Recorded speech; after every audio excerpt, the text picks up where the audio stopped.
ਭੁਪਿੰਦਰ ਸਿੰਘ ਰੈਣਾ ਦੇ ਪੰਜਾਬੀ ਨਾਵਲ ਬੇਨਾਮ ਰਿਸ਼ਤੇ ਦਾ ਅਗਲਾ ਭਾਗ 7 ਤੁਹਾਡੇ ਨਾਲ ਸਾਂਝਾ ਕਰਨ ਜਾ ਰਹੀ ਹਾਂ ਜੀ।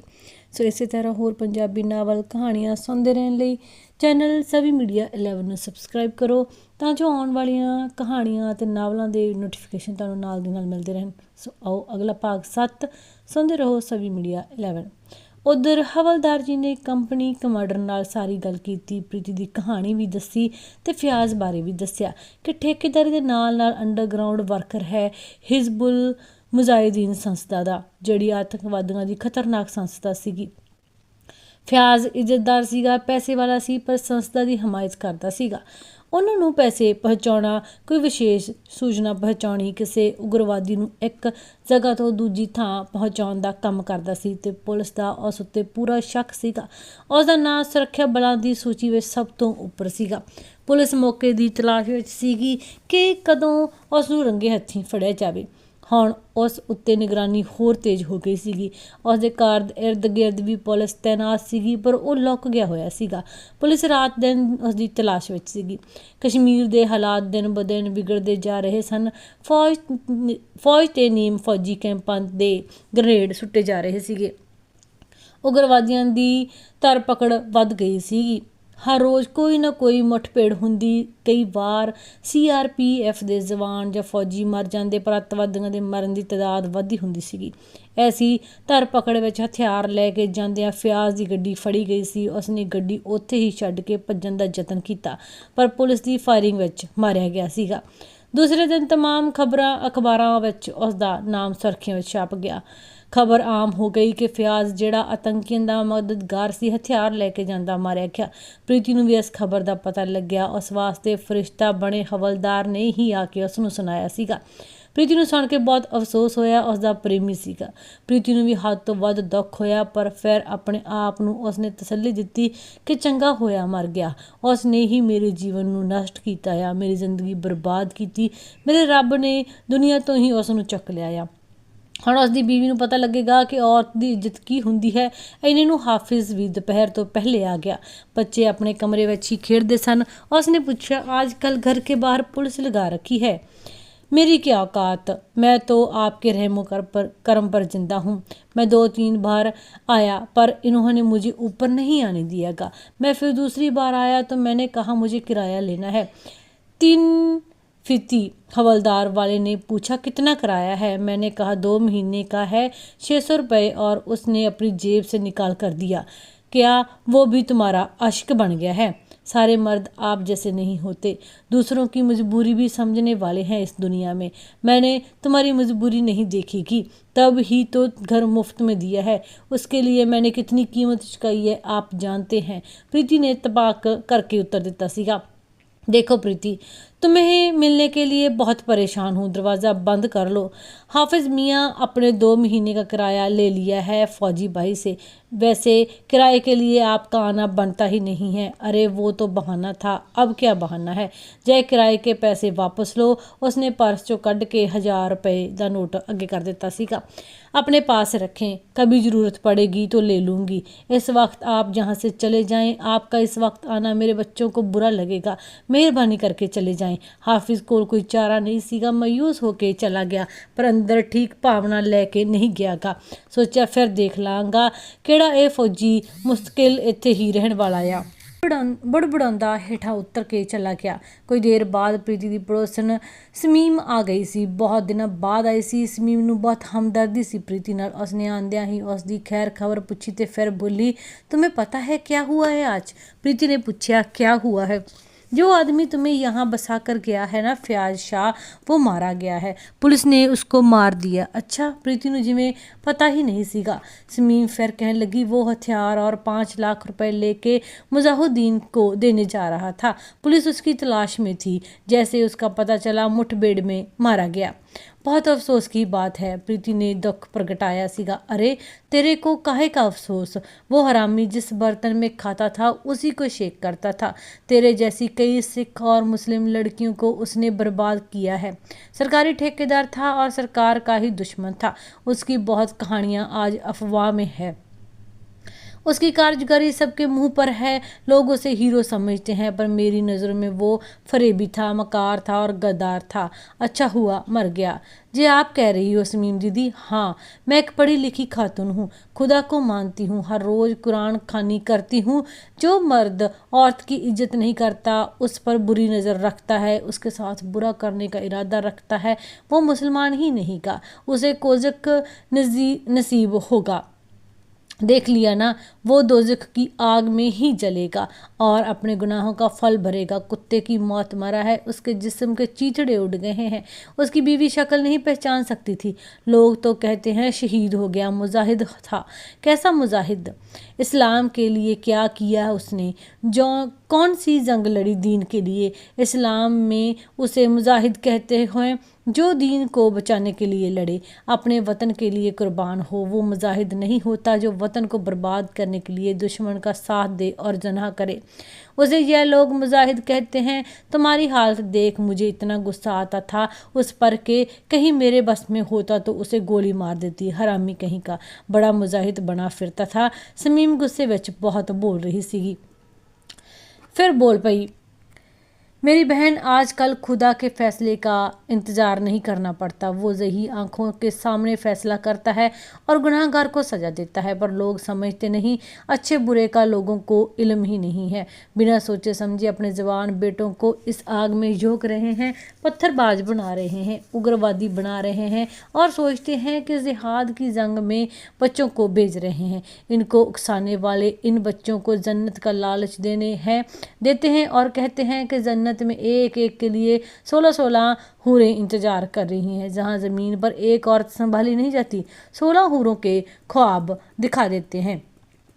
वहां ऊपर क्या हुआ का कोई फार्म बना के रखा है अलमिया ने। जहाँ हूरें पैदा होती हैं, जब कोई मुजाहिद मरेगा ही नहीं तो हूरें किसका इंतज़ार करेंगी? अगर 2-4 लाख इकट्ठे मर गए जैसे सीरिया में मरते हैं तो इतनी हूरों का इंतजाम कैसे होगा? जय सब ना खादा अनपढ़ लोगों को गुमराह करने की दलीलें हैं। पढ़े लिखे लोगों को समझाना चाहिए और दूसरों को समझाना होता है। आंखें बंद करके जुनूनी होने का कोई फ़ायदा नहीं। आज सारी दुनिया ऐसे जिहाद से परेशान है। हज़ारों लाशें टुकड़ों में, चीथड़ों में रोज़ बिखरी दिखती हैं। टेलीविज़न पर हज़ारों औरतों को हव्स के लिए भेजा जाता है, दिखाते हैं ऐसा। जय इस्लाम नहीं, जय शैतानियत है और उस पर चलने वाला, ऐसा करने वाला मुस्लिम कतई नहीं हो सकता गा। समीम ने मंदी सारी पड़ास कर देती। समीम दीदी, आप इतनी समझदार और गुणी हैं, मुझे पता नहीं था। आपने तो जो कहा एक एक बात सच है। ये जंग तो लोगों के बेवकूफ़ बनाने की है, दहशत फैलाने की है। हाँ बहन, इस जंग से कुछ लोगों को फ़ायदा होता है, वो गिने चुने लोग होते हैं जिन्हें दूसरे मुल्कों से पैसा मिलता है अफरा तफरी मचाने के लिए, और जिनसे अफरा तफरी और दंगे करवाते हैं उन्हें कत्लो गार्द के लिए और दहशत फैलाने के लिए पैसे दिए जाते हैं। और अगर कोई मर जाए तो उनके घर वालों को मोटी रकम देते हैं। जो इस धंधे को चुनते हैं उन्हें पता होता है कि एक दिन तो मरना ही है, मर गए तो घर वालों को मोटी रकम मिल जाएगी। वैसे भी ऐसे जवान बच्चे कोई कामकाज नहीं करते, ना स्कूल जाते हैं, आवारा दिन भर गलियों में फिरते रहते हैं। और ऐसे जवान लड़कों को जिहाद के नाम से गुमराह किया जाता है। माँ बाप भी सोचते हैं कुछ कमा के ही लाएगा घर। इस दहशतगर्दी की यही कहानी है और वजह है बेरोज़गारी। और पढ़े लिखे जवान जिन्होंने इंजीनियरिंग की है, डॉक्टर हैं, सब यही रास्ता अपना रहे हैं। वो वादी से बाहर जाके भी रोज़गार पा सकते हैं, पर शायद उन्हें भी हूरों की लालच है। सारे मुल्क में बेरोज़गार आतंकी नहीं बनते। और तुम यह नहीं सोचो कि सिख लड़कियों के साथ ऐसा होता है जैसे तुम्हारे साथ हुआ है। ऐसी हज़ारों मुस्लिम लड़कियां हैं जिन्हें अगवा किया जाता है, उनसे बलात्कार किया जाता है, नाजायज़ बच्चों की माँ बनती हैं। कितने नवजात बच्चों को कूड़े के ढेर में फेंक दिया जाता है, जहाँ किसी गटर में फेंक देते हैं। कोई किसी को कुछ नहीं कह सकतागा, सब डरते हैं। कितने उग्रवादी हैं जो किसी न किसी लड़की की निशानदेही पर मरे हैं। औरत के पास तो आखिर हथियार इज्जत लूटने वाले की मौत है। शुक्र करो कि तुम्हें अपने हाथों से फयाज को नहीं मारना पड़ा, उसके कर्मों ने उसे मार दिया है। बहन, तुम्हें जो कुछ बताया मैं इससे अनजान थी। आपने आंखें ही खोल दी और मुझे नहीं नई हिम्मत दी है। प्रीति ने कहा, तुम बिल्कुल फिक्र नहीं करना, मैं तुम्हारे साथ हूँ। प्रोफेसर शमीम को सब जानते हैं। मैं वक्त बेवक्त खुद तुम्हारे पास आया करूँगी। ठीक है, ज़रूर आते रहिएगा। हाँ बिल्कुल, आज तुम्हारा बहुत वक्त लिया है, काफ़ी देर भी हो गई है। ठीक है, मैं चलती हूँ, कह के शमीम ने रुਖसती ली। शमीਮ ਪ੍ਰੋਫੈਸਰ ਸੀਗੀ ਤੇ ਬਹੁਤ ਸੁਲਝੀ ਹੋਈ ਆਤਮਾ ਸੀ। ਸ਼ਮੀਮ ਦੀਆਂ ਘਟਨਾਵਾਂ ਤੇ ਡੂੰਘੀ ਨਜ਼ਰ ਰੱਖਦੀ ਸੀਗੀ। ਇਸਲਾਮ ਤੇ ਕੁਰਾਨ ਦਾ ਬਹੁਤ ਅਧਿਐਨ ਕੀਤਾ ਹੋਇਆ ਸੀਗਾ। ਇਸਲਾਮ ਦੁਨੀਆ ਦਾ ਇੱਕ ਬਹੁਤ ਉੱਚਾ ਤੇ ਪਵਿੱਤਰ ਧਰਮ ਹੈ, ਇਸ ਨੂੰ ਸਮਝਣ ਦੀ ਲੋੜ ਹੈ। ਪਰ ਧਾਰਮਿਕ ਪੈਰੋਕਾਰਾਂ ਨੇ ਆਪਣੀ ਸਹੂਲੀਅਤ ਤੇ ਫਾਇਦੇ ਵਾਸਤੇ ਮਜ਼ਹਬ ਨੂੰ ਆਪਣੇ ਹਿਸਾਬ ਨਾਲ ਤੋੜਿਆ ਮੋੜਿਆ ਹੈ ਤੇ ਵਿਆਖਿਆ ਕੀਤੀ ਹੋਈ ਹੈ। शमीम अगे बोलती रही, हकीकत तो पर्दे चुकती रही। प्रीति बदकिस्मत है इस मुल्क की। जय हमारा हिंदुस्तान सोने की चिड़िया माना जाता था। कितने हमलावर आए इसे लूटने के लिए और बर्बाद होके चले गए। हिंदुस्तान हिंदुओं का मुल्क है और मुसलमानों ने 600-700 साल इस पर हुकूमत की और हिंदुओं का मज़हब बदल कर उन्हें ज़बरदस्ती मुस्लिम बनाया है। हिंदुस्तान के 80% मुसलमानों के बुज़ुर्ग हिंदू थे। फिर अंग्रेज़ों की गुलामी मुक्ति, उस गुलामी से निजात पाने के लिए हिंदू मुस्लिम सिख कंधे से कंधा मिला के लड़े थे। किसी में से एहसास नहीं था कि वो हिंदू हैं या मुसलमान या सिख, सब हिंदुस्तानी थे और अपनी धरती माँ को आज़ाद करने का जज्बा था उनमें। जय पर यह जज्बा भी किसी काम आया। आज़ादी मिलते ही वतन के 2 टुकड़े हो गए। मुसलमानों के लिए पाकिस्तान बना दिया और बाकी कौमें हिंदुस्तान में रही सी। जय बंटवारा भी कुछ लीडरों ने अपने नाम के लिए, अपने चौधरपन और अपने फ़ायदे के लिए करवाया था। जो मुसलमान यहाँ से वहाँ गए उन्हें अभी भी मुजाहिर विदेशी ही कहा जाता है। उनका कोई हक नहीं, कोई सहूलियत नहीं और वो पाकिस्तान की सियासत में भी हिस्सा नहीं ले सकते। प्रीति नूं ये सब पता नहीं सी। उसने कहा, वो भी तो मुसलमान हैं दीदी। हाँ, और भी मुसलमान हैं, बलोची हैं, सिंधी हैं, पख्तून हैं और सिया हैं, जिन्हें दूसरे दर्जे का शहरी माना जाता है। इन्हें अपने हकूक़ नहीं मिलते, अपने हक मांगते हैं तो गोली खाते हैं। ऐसे लोगों पर जुल्म तशद्दुद होता है, जवान लड़के मारे जाते हैं या मुल्क छोड़ के भाग जाते हैं। औरतों की बेरहमती होती है, सारे मुल्क में भुखमरी है। जो मुल्क चलाने के लिए, मुल्क की तरक्की के लिए दूसरे मुल्कों से पैसे आते हैं, वो जिहाद के नाम पर उग्रवादी तैयार करने में खर्च किया जाता है। जहाँ कश्मीर में लगाववादियों को भेजा जाता है दहशत फैलाने के लिए, कश्मीरियों का बेड़ा गर्क करने के लिए। क्या हो रहा है जहाँ हर रोज़ किसी का बेटा, भाई या खवंद मारा जाता है। कितनी औरतें बेवा हो जाती हैं, कितने घरों के चिराग बुझ जाते हैं। और यहाँ यह अलगवावादी इस मौत के नाच को अपना धंधा बना के बैठे हैं। आज़ादी के बाद पाकिस्तान ने भी क्या किया, बम बनाए, असला इकट्ठा किया और सब कुछ कश्मीर को बर्बाद करने के लिए लगा दिया। यहाँ सिर्फ बर्बादी फैलाई है। प्रीति सबको समझी रही, समझते उसनू भी आ रहा सीगा क्योंकि वो आप भी भोगी सीगी। उसने कहा सीगा, दीदी आप तो खुद मुस्लिम हैं और ऐसी बातें कर रही हैं। मैं मुस्लिम ज़रूर हूँ पर पाकिस्तान परस्त नहीं हूँ। हक हलाल का कमाते हैं, अपने वतन के वफादार हैं, नेक नीयत रख के इबादत करने वाले से रसूल खुदा खुश होता है। हम अपने आप को हिंदुस्तानी मानते हैं और हमारे जैसे हज़ारों लोग हैं जो वतन के वफादार हैं। बाकी सब ठीक हो जाएगा, कुछ वक्त लगेगा। जब सब तरफ बर्बादी हो जाएगी, लाशों के ढेर बिछे होंगे, तब लोगों को समझ आएगी। तब तक बहुत देर हो गई होगी। मैं तो तुम्हें लेक्चर देती रहती हूँ, क्या करूँ, आदत से मजबूर हूँ, प्रोफेसर हूँ ना, कह के जान ली। शमीम खड़ी हो गई सी। अब चलती हूँ दीदी, आप सचमुच बहुत नेक हैं, मुझे आपसे बहुत सीख मिलती है, सुकून मिलता है। प्रीति ने थोड़ा बहुता बाहर जाना शुरू किया। बच्चों ਨੂੰ ਲੈ ਕੇ ਸਬਜ਼ੀ ਜਾਂ ਦੁੱਧ ਲੈਣ ਚਲੀ ਜਾਂਦੀ। ਹਮੇਸ਼ਾ ਫੌਜੀਆਂ ਦੀ ਨਜ਼ਰ ਉਸ ਦੀ ਹਿਫਾਜ਼ਤ ਵਿੱਚ ਰਹਿੰਦੀ ਸੀ। ਪੈਸੇ ਦੀ ਲੋੜ ਉਸ ਦੀ ਉਹ ਫੌਜੀ ਪੁਲਿਸ ਵਾਲੇ ਕਰ ਦਿੰਦੇ। 200 100 ਰੁਪਈਆ ਇਕੱਠੇ ਕਰਕੇ ਉਸ ਨੂੰ ਦਿੰਦੇ ਸੀ। ਪ੍ਰੀਤੀ ਦਾ ਬੇਟਾ ਵੀ ਗਲੀ ਵਿੱਚ ਜਾ ਕੇ ਉਹਨਾਂ ਦੇ ਨਾਲ ਖੇਡ ਲੈਂਦਾ ਸੀਗਾ, ਥੋੜ੍ਹੀਆਂ ਲੱਤਾਂ ਸਿੱਧੀਆਂ ਕਰ ਲੈਂਦਾ ਸੀਗਾ।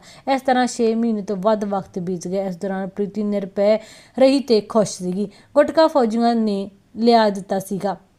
ਪਾਠ ਕਰਦੀ ਤੇ ਵਾਹਿਗੁਰੂ ਕੋਲੋਂ ਭੁੱਲਾਂ ਬਖਸ਼ਾਉਂਦੀ ਸੀ। ਅਰਦਾਸ ਕਰਦੀ ਸੀ ਕਿ ਸੱਚੇ ਪਾਤਸ਼ਾਹ ਔਖੀ ਘੜੀ ਨਾ ਲਿਆਵੀਂ, ਇਹ ਮੇਰੇ ਉਪਕਾਰੀ ਭਰਾ ਇੱਥੇ ਹੀ ਰਹਿਣ, ਅਗਰ ਇਹ ਚਲੇ ਗਏ ਤਾਂ ਕੀ ਬਣੇਗਾ ਮੇਰਾ, ਫਿਰ ਉਹੀ ਜਿਸਮ ਫਰੋਸ਼ੀ ਤੇ ਪਤਿਤ ਹੁੰਦੀ ਰਹਾਂਗੀ। ਮਿਹਰ ਕਰੀ ਮੇਰੇ ਵਾਹਿਗੁਰੂ, ਹੁਣ ਕਿਸੇ ਹੋਰ ਦੇ ਮੁਹਤਾਜ ਨਾ ਕਰੀ।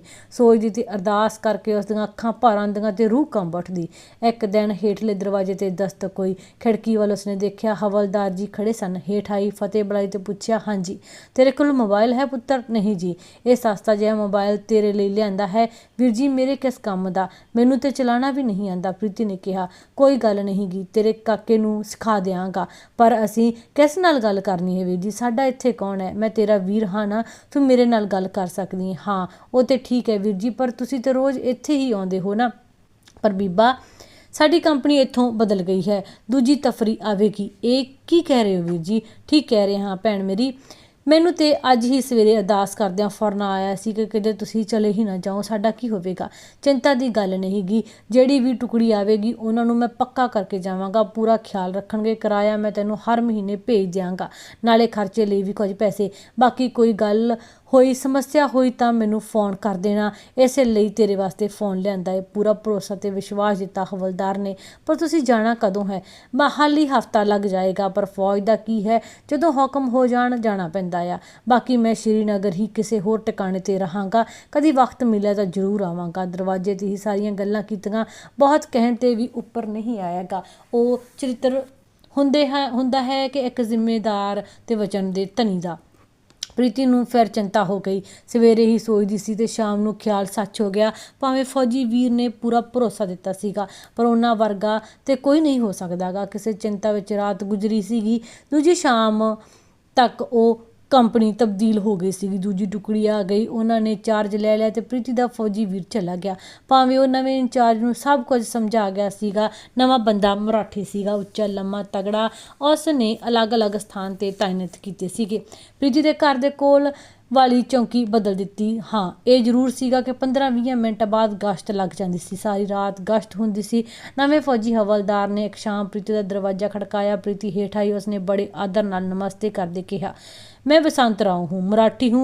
श्रीनगर में 1 साल से हमारी बटालियन है। सरदार बाजी और मेरी एक ही बटालियन है, कंपनी अलग है। वो मेरे भाई हैं, बहुत अच्छे आदमी हैं। कह के गए हैं कि वो आपको बहन मानते हैं। आप फिक्र नहीं करना, आप मेरी भी बहन जैसी हैं। हम भारतीय हैं, किसी शहर के हों या किसी प्रदेश के, हम औरत की इज्जत मान और सम्मान करते हैं। धन्यवाद भाई साहब, वीर जी के जाने के बाद मैं बहुत चिंता में थी। चिंता की बात नहीं है, हम आगे पीछे ही होंगे। अब कुछ दिनों से पत्थरबाजी बढ़ गई है, गलियों के अंदर भी पत्थर मारते हैं, अपनी खिड़कियों से उबलता पानी फेंकते हैं औरतें। हमारे कई जवान जख्मी हो जाते हैं।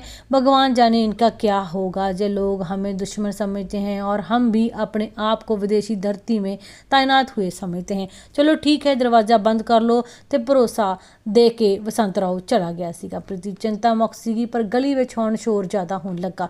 गोलीबारी होंदी, कई लोग मर भी जाते, कदे कोई फौजी भी धोखे नाल मार दिता जाता। औरतां दीआं टोलियां बना के निकलदियां, हिंदुस्तान मुर्दाबाद, पाकिस्तान जिंदाबाद दे नारे लगांदियां। लाठी चार्ज ਕਰਕੇ ਉਹਨਾਂ ਨੂੰ ਵੀ ਭਜਾਉਣਾ ਪੈਂਦਾ ਸੀਗਾ। ਇਹੋ ਜਿਹੇ ਵਾਤਾਵਰਨ ਵਿੱਚ ਰਹਿੰਦੇ ਪ੍ਰੀਤੀ ਨੂੰ 4 ਸਾਲ ਤੋਂ ਵੱਧ ਸਮਾਂ ਹੋ ਗਿਆ। ਕਦੀ ਪ੍ਰੋਫੈਸਰ ਸਮੀਮ ਆ ਜਾਂਦੀ, ਮਿਲ ਜਾਂਦੀ ਤੇ ਬਹੁਤ ਕੁਝ ਸਮਝਾ ਜਾਂਦੀ ਸੀ। ਇੱਕ ਦਿਨ ਫਿਰ ਸਮੀਮ ਆਈ, ਢੇਰ ਸਾਰੇ ਫਲ ਪ੍ਰੀਤੀ ਤੇ ਉਸਦੇ ਬੱਚਿਆਂ ਵਾਸਤੇ ਲੈ ਕੇ ਆਈ। ਹਾਲ ਚਾਲ ਪੁੱਛਿਆ, ਫਿਰ ਬੈੱਡ ਤੇ ਬੈਠ ਗਈ। ਕਿਹਾ, सुना है फौजियों के साथ आपका मेल जोल है। वैसे ही दीदी मजबूर अबला समझ के कभी थोड़ी बहुत मदद कर देते हैं। उनका यहाँ आना जाना भी है। नहीं, यहाँ कोई नहीं आता, मैं ही नीचे सीढ़ी उतर के कभी चली जाती हूँ। यहाँ के लोग तुमसे बहुत नाराज़ हैं, कहते हैं जासूस है। आप तो जानती हैं मैं कहीं जाती नहीं, घर से निकलती नहीं, किसी से मोहल्ले में जान पहचान नहीं, तो जासूस किसकी बनूंगी। वैसे ये लोग तुम्हें यहाँ से निकलने के चक्कर में हैं, बहुत घटिया सोचते हैं, बदनाम करते हैं, कहते हैं इसने चकला खोल रखा है। बहुत लोगों को मैंने समझाया है कि ऐसी कोई बात नहीं, मुसीबत की मारी है, फयाज ने धोखा दिया है इसे, इसकी ज़िंदगी तबाह की है, और तुम लोग बेचारी को जासूस कहते हो और धंधा करने वाली कहते हो। शर्म आनी चाहिए आप सबको। मेरी बात कुछ लोग तो मानते हैं पर सभी नहीं। मैं यहाँ से निकल कर कहाँ जाऊँगी दीदी, फिक्र ना करो, कोई रास्ता निकालूंगी, समीम ने कहा। पर तुम होशियार बन के रहना, जय मकान वाला भी बहुत गंदा और कमीना है, बचपन से यही रहा है, सब इसकी फितरत से वाकिफ़ हैं, बहुत ही घटिया और अय्याश किस्म का आदमी है, शराब भी पीता है, वैसे पैसे वाला है, जहाँ से शताबल चले गए हैं, ख़ानदानी कारोबार है, इससे बच के रहना। ये अच्छी बात है कि फ़ौज जहाँ तैनात है, गश्त होती रहती है, तुम महफूज हो, यही जलन है हमारे लोगों को। हाँ दीदी, मैं भी समझती हूँ, पर प्रीति मकान मालिक ਦਾ ਕੀ ਦੱਸਦੀ ਕਿ ਉਸ ਨੇ ਪਹਿਲੇ ਹੀ ਉਸ ਦੀ ਮਜਬੂਰੀ ਦਾ ਫਾਇਦਾ ਉਠਾਇਆ ਹੈ। ਕਿਰਾਇਆ ਲੈਣ ਵਾਸਤੇ ਉਸ ਨੂੰ ਕਈ ਵਾਰ ਬੇਪਤ ਕਰ ਚੁੱਕਿਆ ਹੈ, ਫਿਰ ਮੌਕੇ ਦੀ तलाश ਵਿੱਚ है। बस अपना ख्याल रखना दीदी, आप अपना मोबाइल नंबर मुझे दें। तुम्हारे पास मोबाइल है क्या? हाँ ठीक है, नंबर ले लो। नंबर दे के समीम चली गई ਤੇ ਸਵੇਰੇ ਮੁਹੱਲੇ ਵਿੱਚ ਸ਼ੋਰ ਪੈ ਗਿਆ ਕਿ ਹਵਲਦਾਰ ਵਸੰਤ ਰਾਓ ਤੇ ਗ੍ਰਨੇਡ ਸੁੱਟਿਆ ਗਿਆ ਹੈ ਤੇ ਉਸ ਦੀ ਮੌਤ ਹੋ ਗਈ ਹੈ। ਇਹ ਖਬਰ ਤਾਂ ਪ੍ਰੀਤੀ ਲਈ ਉਸ ਦੀ ਆਪਣੀ ਮੌਤ ਵਰਗੀ ਸੀ। ਫਟ ਕੇ ਰੋਂਦੀ ਰਹੀ, ਜਿਵੇਂ ਉਸ ਦਾ ਆਪਣਾ ਕੋਈ ਸਗਾ ਭਰਾ ਮਾਰਿਆ ਗਿਆ ਹੋਵੇ। ਕੇਵਲ ਇੱਕ ਹੀ ਵਾਰ ਉਸ ਨੂੰ ਮਿਲੀ ਸੀਗੀ, ਪਰ ਆਪਣੇ ਕਿਸੇ ਸਕੇ ਰਿਸ਼ਤੇ ਦਾ ਚਲੇ ਜਾਣ ਦਾ ਉਸ ਨੂੰ ਦੁੱਖ ਸੀਗਾ। ਉਸ ਨੂੰ ਜਾਪਿਆ ਕਿ ਉਹ ਬੇਸਹਾਰਾ ਹੋ ਗਈ ਆ। ਫਿਰ ਤੋਂ ਹਫੀਜ਼ ਵਰਗੇ ਦਰਿੰਦਿਆਂ ਨੂੰ ਉਸ ਦਾ ਮਾਸ ਨੋਚਣ ਦਾ ਮੌਕਾ ਮਿਲੇਗਾ। ਹੁਣ ਕੀ ਕਰੇਗੀ? ਕਿਵੇਂ ਆਪਣੇ ਆਪ ਨੂੰ ਇਹਨਾਂ ਜੁਰਮਾਨਿਆਂ ਤੋਂ ਬਚਾਏਗੀ? ਪ੍ਰੀਤੀ ਦੀਆਂ ਅੱਖਾਂ ਅੱਗੇ ਹਨੇਰਾ ਛਾ ਗਿਆ। ਆਉਣ ਵਾਲਾ ਸਮਾਂ ਲੰਘਾਉਣਾ ਉਸ ਨੂੰ ਕਠਿਨ ਜਾਪਿਆ ਸੀਗਾ। ਕੀ ਕੋਈ ਉਸ ਦੀ ਸਹਾਇਤਾ ਕਰੇਗਾ? ਸਿਰਫ ਹੁਣ ਉਹ ਉਮੀਦ ਹਵਲਦਾਰ ਵੀਰ ਦੇ ਸੀਗੀ। ਉਸ ਨੂੰ ਹੀ ਕੱਲ੍ਹ ਫੋਨ ਕਰੇਗੀ। ਸੋਚਦੀ ਸੌਂ ਗਈ ਸੀਗੀ। ਸਵੇਰੇ ਗਲੀ ਵਿੱਚ ਕਾਫੀ ਸ਼ੋਰ ਸੀਗਾ। ਉਸ ਦੀ ਨੀਂਦ ਖੁੱਲ੍ਹ ਗਈ। ਖਿੜਕੀ ਖੋਲ੍ਹ ਕੇ ਦੇਖਿਆ, ਹੇਠ ਭੀੜ ਹੋਈ ਸੀ ਤੇ ਪ੍ਰੀਤੀ ਨੂੰ ਮਕਾਨ ਖਾਲੀ ਕਰਨ ਵਾਸਤੇ ਸ਼ੋਰ ਕਰ ਰਹੇ ਸੀਗੇ।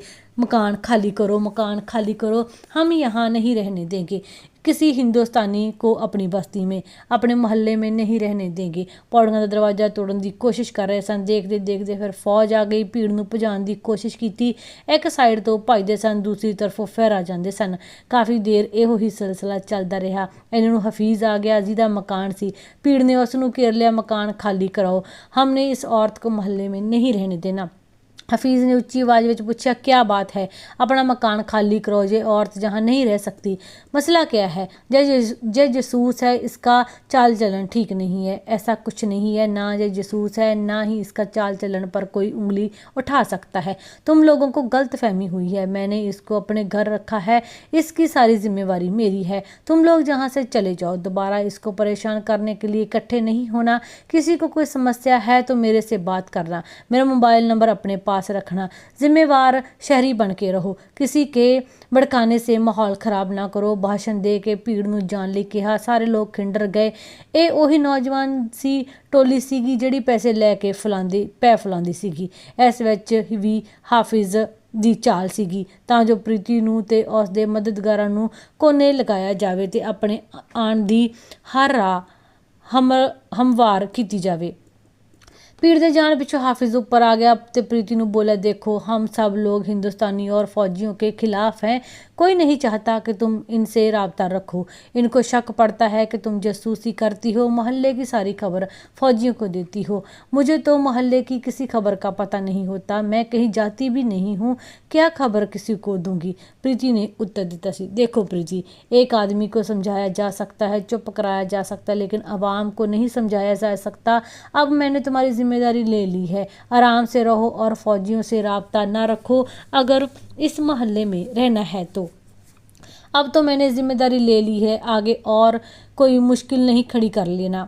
ਕਹਿ ਕੇ ਹਾਫਿਜ਼ ਚਲਾ ਗਿਆ ਸੀਗਾ। ਪ੍ਰੀਤੀ ਵਾਸਤੇ ਮੁਸ਼ਕਲਾਂ ਵੱਧਦੀਆਂ ਜਾ ਰਹੀਆਂ ਸੀਗੀਆਂ। ਉਸ ਨੂੰ ਲੱਗਣ ਲੱਗਾ ਕਿ ਵਾਹਿਗੁਰੂ ਉਸ ਤੋਂ ਫਿਰ ਨਾਰਾਜ਼ ਹੋ ਗਏ ਹਨ, ਫਿਰ ਉਸ ਤੋਂ ਕੋਈ ਭੁੱਲ ਹੋ ਗਈ ਹੈ, ਫਿਰ ਔਖੀ ਘੜੀ ਆ ਗਈ ਹੈ।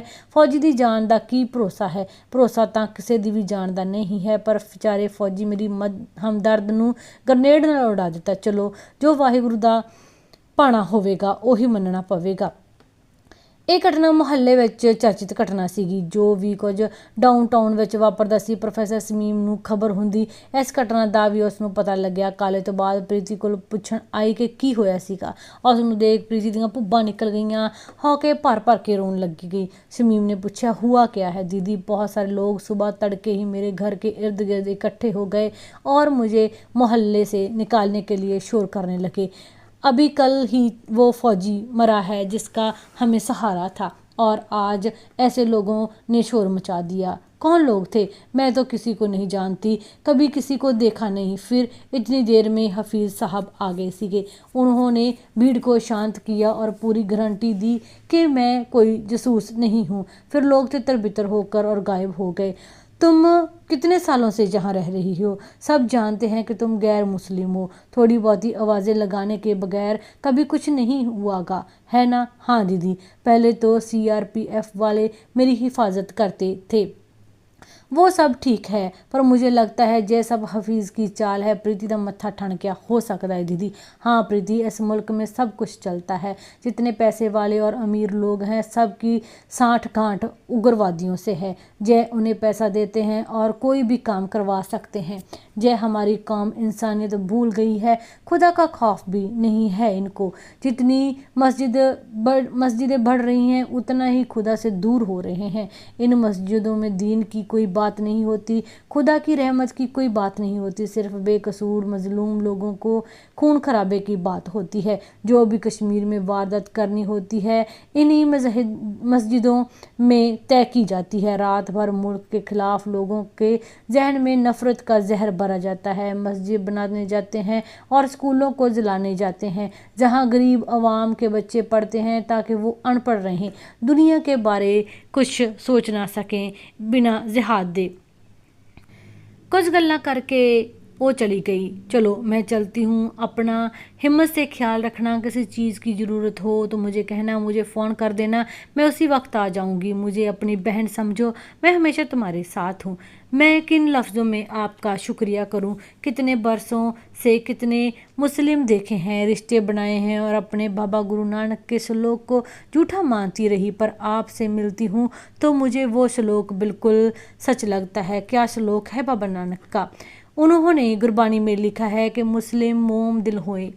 वो श्लोक आप पर भी लगता है, आप जैसी रूह के लिए ही उन्होंने लिखा है। काश सारे मुसलमान मोम दिल होते तो दुनिया में नफ़रत की दीवारें टूट जाती, सारी दुनिया जन्नत बन जाती, किसी और जन्नत की बंदे को तलाश ना करनी पड़ती। जो लोगों का आज कल किरदार है, कितनों को जन्नत नसीब होती होगी। अगर कहीं ऐसी जन्नत है कायनात में तो कितने लोग वहाँ जाते होंगे।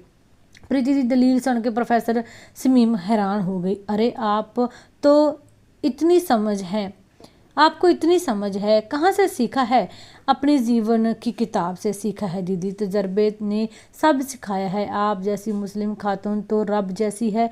प्रीति बोली, जय गुनाह ना चढ़ाओ मेरे सर पर, मैं सच कह रही हूँ दीदी। खुदा की खुदाई पर अमल करने वाला खुदा जैसा नहीं हो जाता है, पर खुदा की रहमत उस पर होती है। शमीम खड़ी हो गई तो पर्स चो पैसे कढ़ प्रीति नूं फड़ाए।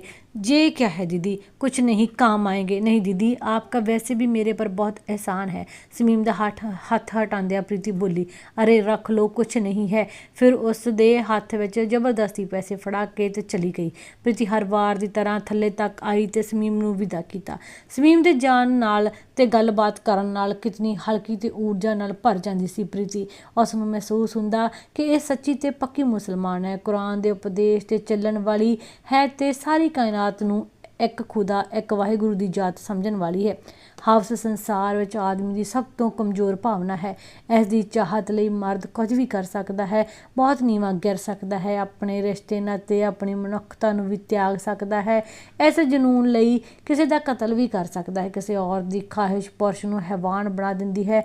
शमीम दीदी का हफीज़ वल इशारा सी कि वह कुछ भी कर सकता है। प्रीति के दिमाग में आया कि जो कल सवेरे होया वो शायद हफीज़ ने ही करवाया होवेगा। मुंडे नूं पैसे दे के शोर करवाना ਤੇ ਫਿਰ ਕੁਝ ਦੇਰ ਬਾਅਦ ਪਹੁੰਚ ਜਾਣਾ ਉਸੇ ਦੀ ਕਾਰਜਕਾਰੀ ਹੈ। ਗਰਨੇਡ ਸੁੱਟ ਕੇ ਫੌਜੀਆਂ ਨੂੰ ਮਰਵਾ ਦੇਣਾ ਵੀ ਉਸੇ ਦੀ ਸਾਜ਼ਿਸ਼ ਹੋ ਸਕਦੀ ਹੈ। ਇਹ ਵਿਚਾਰ ਬਾਰ-ਬਾਰ ਉਸਦੇ ਦਿਮਾਗ ਵਿੱਚ ਆਉਂਦਾ ਤੇ ਸ਼ਮੀਮ ਦੀ ਚੇਤਾਵਨੀ ਨੂੰ ਪੱਕਾ ਕਰਦਾ ਸੀਗਾ। ਦੁਪਹਿਰ ਬੀਤ ਗਈ, ਸ਼ਾਮ ਦਾ ਕੋਈ 4 ਵਜੇ ਦਾ ਵੇਲਾ ਸੀਗਾ। ਪ੍ਰੀਤੀ ਨੇ ਫੌਜੀ ਵੀਰ ਨੂੰ ਬੇਟੇ ਤੋਂ ਫੋਨ ਕਰਵਾਇਆ। ਸ਼ਾਇਦ ਪਹਿਲੀ ਵਾਰ फ़ोन का इस्तेमाल किया होगा। फ़ोन लग गया। प्रीति ने पहली बार मोबाइल ते गल की। वीर जी सत श्री अकाल, मैं प्रीति बोल रही हाँ। बड़े उत्साह भरिया अगों उत्तर आया, सत श्री अकाल बीबी, बड़े अरसे बाद वीर नूं याद किया आ। हाँ वीर जी, तुसीं जो मेहरबानियां कीतियां उन्हां कारण हिम्मत नहीं हुई कि तुहानूं फ़ोन करा। चलिए भैणा, उत्ते भरा मेहरबानी नहीं करदेगे, ਤੁਸੀਂ ਤੇ ਵੀਰ ਜੀ ਕਦੀ ਭੈਣ ਨੂੰ ਯਾਦ ਨਹੀਂ ਕੀਤਾਗਾ। ਇਹੋ ਕਹੀ ਜਿਹੀ ਕੋਈ ਗੱਲ ਨਹੀਂ ਗੀ। ਤੇਰੀ ਯਾਦ ਤੇ ਤੇਰੀ ਚਿੰਤਾ ਮੈਨੂੰ ਹਮੇਸ਼ਾ ਰਹਿੰਦੀ ਹੈ। ਮੈਂ ਇਹੋ ਹੀ ਸੋਚਦਾ ਸਾਂ ਕਿ ਸਭ ਠੀਕ ਹੋਏਗਾ ਤੁਹਾਡੇ ਨਾਲ, ਇਸ ਲਈ ਭੈਣ ਨੂੰ ਯਾਦ ਕਰਨ ਦੀ ਲੋੜ ਨਹੀਂ ਪਏਗੀ। ਸਭ ਠੀਕ ਹੈ ਵੀਰ ਜੀ, ਪਰ ਇੱਥੇ ਡਿਊਟੀ 'ਤੇ ਤੈਨਾਤ ਵਸੰਤ ਰਾਓ ਦੀ ਹੋਰ 2 ਬੰਦਿਆਂ ਨਾਲ ਹਲਾਕਤ ਹੋ ਗਈ ਹੈ। ਗਰਨੇਡ ਉਹਨਾਂ 'ਤੇ ਸੁੱਟ ਦਿੱਤਾ ਤੇ ਵਿਚਾਰੇ ਮਰ ਗਏ ਆ। ਪਤਾ ਹੈ ਮੈਨੂੰ, ਬਹੁਤ ਮਾੜੀ ਗੱਲ ਹੋਈ ਹੈ। ਮੇਰਾ ਬੜਾ ਪ੍ਰੇਮੀ ਸੀ ਤੇ ਅਜੀਜ਼ ਸੀਗਾ, ਬਹੁਤ ਦੁੱਖ ਹੋਇਆ। ਗਰਨੇਡ ਸੁੱਟਣ ਵਾਲਿਆਂ ਦੀ ਤਲਾਸ਼ ਹੈ, ਸਭ ਪਾਸੇ ਨਾਕੇ ਲੱਗੇ ਆ। ਉਹ ਉਸੇ ਹੀ ਇਲਾਕੇ ਵਿੱਚ ਮੌਜੂਦ ਹਨ, ਜਲਦੀ ਪਕੜੇ ਜਾਣਗੇ, ਮਾਰੇ ਜਾਣਗੇ। ਹੁਣ ਉੱਥੇ ਨਵੀਂ ਬਟਾਲੀਅਨ ਦੀ ਤਫਰੀ ਤਾਇਨਾਤ ਹੋਈ ਹੈ, ਕਿਸੇ ਨਾਲ ਵਾਕਫੀ ਨਹੀਂ ਗੀ। ਮੈਨੂੰ ਜਿਸ ਵੇਲੇ ਵੀ ਵਿਹਲ ਮਿਲੇਗੀ ਮੈਂ ਜ਼ਰੂਰ ਉੱਧਰ ਆਵਾਂਗਾ ਤੇ ਡਿਊਟੀ 'ਤੇ ਲੱਗੇ ਕਿਸੇ ਇੰਚਾਰਜ ਨਾਲ ਗੱਲ ਕਰਾਂਗਾ। ਮੈਨੂੰ ਇਸ ਦੀ ਚਿੰਤਾ ਹੈ। ਹੋਰ ਕਿਸੇ ਚੀਜ਼ ਦੀ ਲੋੜ ਵਸਦੀ ਲੋੜ ਹੈ? ਨਹੀਂ ਵੀਰ ਜੀ, ਠੀਕ ਹੈ। ਕਦੀ ਕੋਈ ਸਮੱਸਿਆ ਹੋਵੇ ਤਾਂ ਫੋਨ ਕਰ ਲੈਣਾ। ਹਾਂਜੀ ਚਲੋ ਫਿਰ ਫੋਨ ਬੰਦ ਕਰਦਾ ਹਾਂ ਤੇ ਮੋਬਾਈਲ ਬੰਦ ਕਰ ਦਿੱਤਾ। ਪ੍ਰੀਤੀ ਖੁਸ਼ ਹੋ ਗਈ ਤੇ ਥੋੜ੍ਹੀ ਤਸੱਲੀ ਵੀ ਹੋਈ। ਫੋਨ 'ਤੇ ਗੱਲ ਕਰਨ ਦੇ ਥੋੜ੍ਹੀ ਦੇਰ ਮਗਰੋਂ ਹਫੀਜ਼ ਨੇ ਦਸਤਕ ਦਿੱਤੀ। ਬਿਨਾਂ ਦਿਲ ਮੰਨੇ ਪ੍ਰੀਤੀ ਨੇ ਦਰਵਾਜ਼ਾ ਖੋਲ੍ਹਿਆ। ਉਹਨੂੰ ਬਿਨਾਂ ਝਿਜਕ ਉੱਪਰ ਆ ਗਿਆ। ਉਹ ਪ੍ਰੀਤੀ ਨੂੰ ਚੰਗਾ ਨਹੀਂ ਲੱਗਿਆ, ਪਰ ਉਹ ਕੁਝ ਕਹਿ ਵੀ ਨਹੀਂ ਸੀ ਸਕਦੀ। ਹਫੀਜ਼ ਕਮਰੇ ਵਿੱਚ ਵਿਛੀ ਮੰਜੀ 'ਤੇ ਬੈਠ ਗਿਆ ਤੇ ਬੋਲਿਆ, ਕੱਲ ਬਹੁਤ ਹੰਗਾਮਾ हुआ, अब तो सब ठीक है ना? आपके लिए तो सब ठीक हो गया। अब आप बिना किसी रुकावट के आ सकते हैं। हमें पहले भी कोई रुकावट नहीं थी, हमारा अपना मकान है, जब चाहें आ सकते हैं। रुकावट तो थी हफीज़ साहब, तभी तो आपने यह कांड करवाया। पहले ग्रेनेड फेंकवाया, फिर हल्ला गुल्ला करवाया। क्या बकती हो? हफीज़ गुस्से विच बोलिया। सच्ची बात कड़वी लगती है, मुझे मालूम है ये सब आपका करा धरा है। मैं कोई उग्रवादी हूँ, आप उग्रवादी नहीं हो, पर उनसे पूरी सांठगांठ तो है ना। कोई भी ऐसा काम उन लोगों से आप करवा सकते हो। तुम्हें गलतफहमी है। जय उग्रवादी लोग अपनी मर्जी करते हैं, जो उनके रास्ते में दिक्कत बनता है उसे ख़त्म कर देते हैं। वही तो आपने किया है। चलो छोड़ो, अब आगे क्या करना है? हफीज़ ने पूछा। क्या करना है? इसी मकान में रहना है। आपके साथ किराया देने की शर्त है, वो आपको हर महीने मिल जाएगा जैसे मिलता है। किराए की ज़रूरत नहीं है मुझे तुम्हारी ज़रूरत है। आपकी ऐसी कोई बेहुदा शर्त मुझे मंजूर नहीं। मंजूर तो की है तुमने कई बार, मेरी मजबूरी थी। अभी भी आप मजबूर हो जाओगी, उस वक्त देख लूँगी। प्रीति हमसे ज़िद ना करो, हम कोई ज़िद नहीं मानते कि आप ज़बरदस्ती करेंगे क्या? ज़बरदस्ती से हम कोई काम नहीं करते जब तक कोई मजबूर ना कर दे। जब प्यार से सब हो सकता है तो ज़बरदस्ती की क्या ज़रूरत है? हफीज़ ने उसका हथ फड़न की कोशिश की। अपना हथ एक पासे नूं खिंच के कहा, आप इस वक्त चले जाइए, मेरी तबीयत ठीक नहीं है। मैं आपसे इस मसले पर अभी कोई बात नहीं कर सकती गी। कोई बात नहीं, हम फिर किसी दिन आ जाएंगे जब तुम्हारी तबीयत ठीक होगी। ते मंजे तो उठ पिया ते फिर पूछा, कब आऊँ? कह नहीं सकती, ज़्यादा इंतज़ार हम भी नहीं कर सकते, कह के चला गया। ਪ੍ਰੀਤੀ ਨੇ ਰਾਹਤ ਦਾ ਸਾਹ ਲਿਆ ਸੀਗਾ। ਬੱਚਿਆਂ ਦੇ ਕਮਰੇ ਵਿੱਚ ਆਈ। ਉਹ ਸੁੱਤੇ ਹੋਏ ਸਨ। ਸੌਣ ਤੋਂ ਸਿਵਾਏ ਉਹਨਾਂ ਕੋਲ ਹੋਰ ਕੋਈ ਵੀ ਕੰਮ ਨਹੀਂ ਸੀਗਾ। ਉਹਨਾਂ ਨੂੰ ਜਗਾਇਆ, ਚਾਹ ਪਿਲਾਈ ਤੇ ਕਿਹਾ, ਚਲੋ ਅੱਜ ਬਾਹਰ ਚੱਲਦੇ ਹਾਂ, ਬਾਜ਼ਾਰ ਤੱਕ ਤੁਹਾਨੂੰ ਕੋਈ ਕਿਤਾਬ ਲੈ ਕੇ ਦਿੰਦੀ ਹਾਂ, ਪੜ੍ਹਨ ਨੂੰ ਤੇ ਕੁਝ ਹੋਰ ਵੀ ਜੋ ਤੁਹਾਨੂੰ ਚੰਗਾ ਲੱਗੇਗਾ, ਖਾਣ ਨੂੰ ਵੀ। ਬੱਚੇ ਬਹੁਤ ਖੁਸ਼ ਹੋਏ, ਤਿਆਰ ਹੋਏ ਤੇ ਜਾਣ ਲੱਗਿਆ। ਬੇਟੇ ਨੇ ਕਿਹਾ, ਮੰਮਾ ਮੈਂ ਲੱਡੂ ਖਾਣਾ ਹੈ। ਠੀਕ ਹੈ ਬੱਚੇ, ਤੇ ਬਾਹਰ ਚਲੇ ਗਏ। ਸਮੀਮ ਦੀ ਗੱਲਬਾਤ ਨੇ ਪ੍ਰੀਤੀ ਵਿੱਚ ਊਰਜਾ ਭਰ ਦਿੱਤੀ ਸੀ। ਔਰਤ ਦਾ ਸਵੈਮਾਨ ਵਾਪਸ ਬਰਕਰਾਰ ਕੀਤਾ ਸੀਗਾ। ਉਹ ਹੁਣ ਕਿਸੇ ਵੀ ਅੜਚਨ ਦਾ ਮੁਕਾਬਲਾ ਕਰਨ ਵਾਸਤੇ ਤਿਆਰ ਹੋ ਗਈ ਸੀ ਤੇ ਸੋਚ ਲਿਆ ਸੀ ਕਿ ਹਿੰਮਤ ਤੋਂ ਕੰਮ ਲਵੇਗੀ। ਅੱਜ ਦੀ ਸ਼ਾਮ ਬੱਚਿਆਂ ਵਾਸਤੇ ਸਭ ਤੋਂ ਸੋਹਣੀ ਸ਼ਾਮ ਸੀ।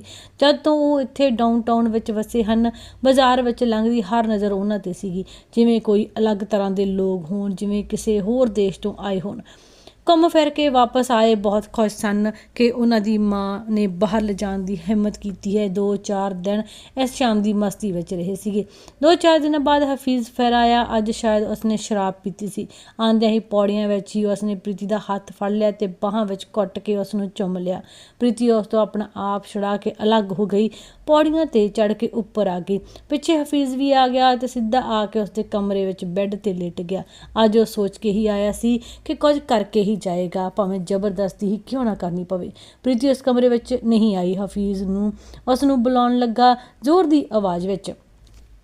प्रीति अंदर आई तो बोली, क्या कर रहे हो, चले जाओ यहाँ से, मैं आज खाली हाथ जाने नहीं आया हूँ, चुप करके आराम से जहाँ आ जाओ, मेरे बच्चे जाग रहे हैं तो क्या हुआ, बेटी को भी साथ ले आओ, शर्म नहीं आती आपको। प्रीति गुस्से में चीखी, इसमें शर्म वाली कौन सी बात है, कल तो यही सब कुछ उसे भी करना पड़ेगा, आपका दिमाग तो नहीं खराब हो गया, मैं सही बात कहता हूँ, उसके साथ कोई शादी करने वाला नहीं मिलेगा, ना कोई सिख उससे शादी करेगा ना कोई मुसलमान, सिर्फ धंधा ही करेगी, तो शुरू करवा दो आज से ही, जितने पैसे कहोगी दूंगा। शर्म करो हाफिज, छोटी बच्ची है वो, तुम्हारी बेटी जैसी है, 13-14 साल की लड़की बच्ची नहीं रहती, ऐसी उम्र की लड़की के लिए लोग लाखों रुपए खर्च देते हैं।